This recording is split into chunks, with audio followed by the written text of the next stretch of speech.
But very productive. I was very excited. Kind of had three keys for us. We're to build our routine this week as best as humanly possible. I thought our guys were really locked in, even though obviously when we were playing a FCS team in Western Illinois, I thought our guys handled this week. We talked about respect all, fear none, and I thought they really did a good job of prepping that. Our second thing tonight was just to go out and play really, really clean and communicate. I know there's a couple penalties, but I thought our guys, for the most part, played pretty clean. There's a couple things got to clean up. Didn't love the end of half series with our one offense. We were able to win the toss, defer, so we were trying to double dip coming out of the end of the half and the start of the second. So that's something to continue to improve upon. And the third thing was just to start fast and physical and finish the same way. And I got a lot of guys out there. I thought they all kind of did their best to hold their end of the rope. So I'm super excited. Stayed pretty clean. I think health-wise didn't have anybody of significant. Get this one to bed tomorrow. Kind of because of the holiday weekend, we can actually build a little advantage in with a work week on Monday and get a good jump on Duke. So I'm excited to get into this week. Obviously, a very talented team that won their opener as well. So we got a tremendous task on the road at Duke this week. Coach, Hank Bailey's been pretty consistent throughout training camp. I assume his performance didn't come as a huge surprise. Hank Bailey? Yes.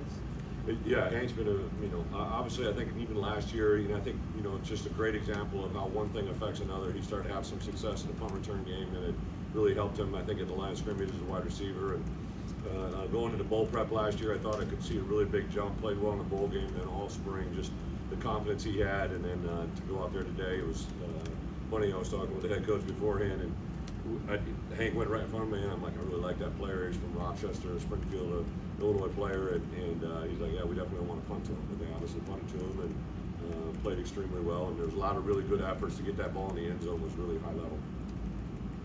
But when you break down the team state, I'm sure there's things that you want to clean up. What are some of the things that are top of mind right For sure the end of half. I mean, you only get so many of those reps. We've been a pretty good end of half, end of game team, and that was our first live bullets, and obviously it didn't end well.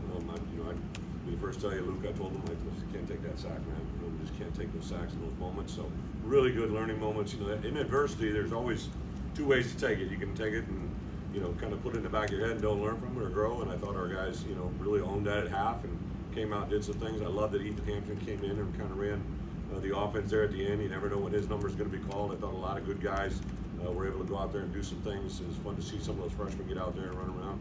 We hadn't planned on playing that many, but just the way the game played out and with a 4-game NCAA rule that you can play some of those guys, we got guys in there and played valuable reps. Brandon Hansen got the start for right guard. Brandon Henderson came in. You got any details? Yeah, Brandon Henderson was scheduled to start, but failed to show up on time for a meeting, so coach decided to sit him and had a very good live conversation about that. So take these teaching moments and make them bigger. Both the Brandons have got a lot of talent, a lot of ability, but that right guard spot is something we continue to build on. What do you think about Justin Bowett's first Power 5 performance? Yeah. What kind of aspects does he bring kind of in the end zone, red zone area? Yeah, J-Bo has been a really impressive kid, I saw him on film, but then the first time I met him, I'm like, there's a lot to him, right? He's got a lot of great length. He's got a really good skill set. I know that him and Luke have bonded well during the preparation practices. He's a big target, plays with a lot of speed, a lot of agility, and put himself in a good position there to build confidence with not only Luke in our offense, but also play callers. So I thought our wide receivers in general, I thought Colin Dixon maybe didn't show up statistically, but he's a really good player for us. Him and Hank are exceptional players. There's no doubt in my mind that Hudson Clement is probably playing as good a football as he's played down the stretch here the last couple of weeks. J-Bo, Alex Kapka-Jones made a nice play. Even Rio Sanders getting in there at the end, right? I think a guy that we're really excited about. So have a lot of depth at that position, but we got to focus in on guys that can make key plays and key moments.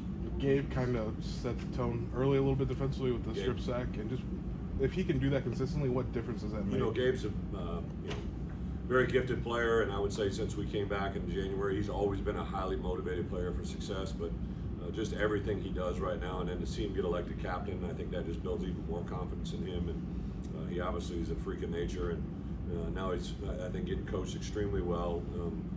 I really like the tag team with Trent and Alex in that room, and now I brought in Joe Kim has really helped him in some of his pass rush stuff. So super excited with his skill set and highly motivated. He's a big playmaker.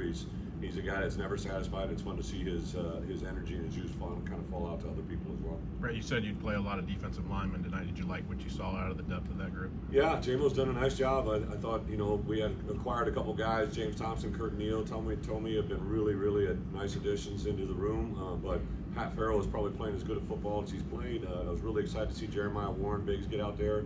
Angela McCollum's had a nice game. Jill Hunt has popped in there.